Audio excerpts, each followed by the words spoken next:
Doctor صاحب احادیث میں اور کیا صحابہ نے بھی منایا؟ لوگ یہ سوال پوچھتے ہیں کہ اب یہ شروع ہو گیا ہے نعوذ باللہ، اور بعض سمجھ کی بات ہوتی ہے، میں کسی کو ایکیوز نہیں کرتا، یہ فرمائیں کہ صحابہ نے منایا میلاد؟ اس سلسلے میں صحیح مسلم شریف میں بڑی مستند حدیث موجود ہے، بہقی نے اس کو شعب ایمان کے اندر بھی ذکر کیا ہے کہ ایک موقع پر مسجد نبوی شریف میں ایسا ہی اجتماع منعقد تھا، تو ہمارے آقا صلی اللہ علیہ وسلم جب وہاں تشریف لائے، آپ نے صحابہ کرام رضی اللہ تعالیٰ عنہم سے پوچھا ما اجلسکم، یہ جلسہ کیسا ہے، کس محبت نے تمہیں بٹھا رکھا ہے، موضوع سخن کیا ہے؟ وہ تو فرش پہ بیٹھ کے عرش کی خبریں دیتے ہیں، لیکن آپ کے پیش نظر حکمتیں یہی تھیں کہ آج میرے لیے سے میرے صحابہ جو جواب دیں گے میں تصدیق کروں گا، تو وہ قیامت تک کے لوگوں کے لیے ایک جواب بن جائے، تعلیم بن جائے، تعلیم ان کی ہو جائے گی۔ تو ہمارے آقا صلی اللہ علیہ وسلم نے جب یہ پوچھا تو صحابہ کرام رضی اللہ تعالی عنہم نے جواب دیا جلسنا ندعو اللہ ونحمدہ علی ما ہدانا لدیننا ومن علینا بک، یعنی جواب کا خلاصہ یہ بنتا ہے کہ فضل رب العلا اور کیا چاہیے، مل گئے مصطفیٰ اور کیا چاہیے، ہم جلسنا بیٹھے ہیں، ندعو اللہ خدا کو پکار رہے ہیں، ونحمدہ اس کی تعریف کر رہے ہیں، علی ما ہدانا لدیننا کہ اس نے اس دین کی ہمیں ہدایت دی،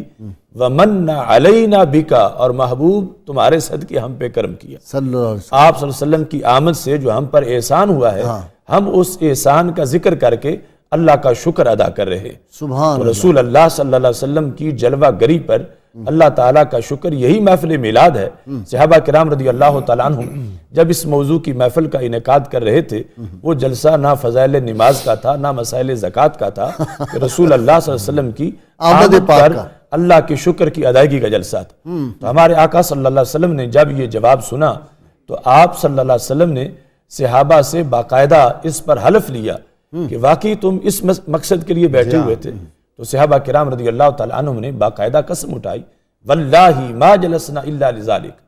خدا کی قسم ہم اسی مقصد کے لیے بیٹھے ہوئے تھے، ہمارا اور کوئی مقصد نہیں تھا۔ اس پر ہمارے آقا صلی اللہ علیہ وسلم نے صحابہ کرام رضی اللہ تعالیٰ عنہ سے جو حلف لیا، چونکہ اس پر بھی کہہ سکتا تھا کہ اگر انہیں پتا تھا تو حلف کیوں لے رہے تھے، اگر اتنا علم تھا تو آپ نے اسی محفل میلاد میں اس اعتراض کا جواب بھی دیا، فرمایا لم استحلفکم تہمہ، جو میں نے آپ سے حلف لیا ہے وہ شک کی بنیاد سے حلف نہیں لیا، مجھے یقین تھا کہ جو تم نے بتایا واقعے کے مطابق وہی ہے، لیکن اصل میں تمہارا ایک انعام آیا ہوا تھا میرے پاس، میں اس کو بانٹنے سے پہلے تم سے اقرار کروا رہا تھا، جاءنی جبریل فاخبرنی ان اللہ یباہی بکم الملائکۃ، تمہارے اس جلسے پر رب ذوالجلال نے سدرہ سے جبریل علیہ السلام کو میرے پاس بھیجا ہے، اور جبریل علیہ السلام مجھے بتا کے گئے ہیں ان اللہ یباہی بکم الملائکۃ، کہ رب ذوالجلال تمہارے اس جلسے کی بنیاد پر فرشتوں کے سامنے فخر کر رہے، اللہ فخر کر رہا ہے کہ میرے محبوب کا تذکرہ ہو رہا ہے، دوسرے لفظوں میں کہ اے فرش زمین پر محفل میلاد منانے والو، عرش بری پہ رب تمہیں یاد کر رہا ہے، خالق کائنات کی طرف سے باقاعدہ فخر کیا گیا اس اجتماع پر جو صحابہ کرام رضی اللہ تعالی عنہم نے سرور کونین حضرت محمد مصطفیٰ صلی اللہ علیہ وسلم کی آمد پر اللہ کے شکر کی ادائیگی کے لیے جس کا انعقاد۔ سبحان ڈاکٹر صاحب، محفل میلاد اللہ کریم فخر کر رہے ہیں اپنے بندوں پر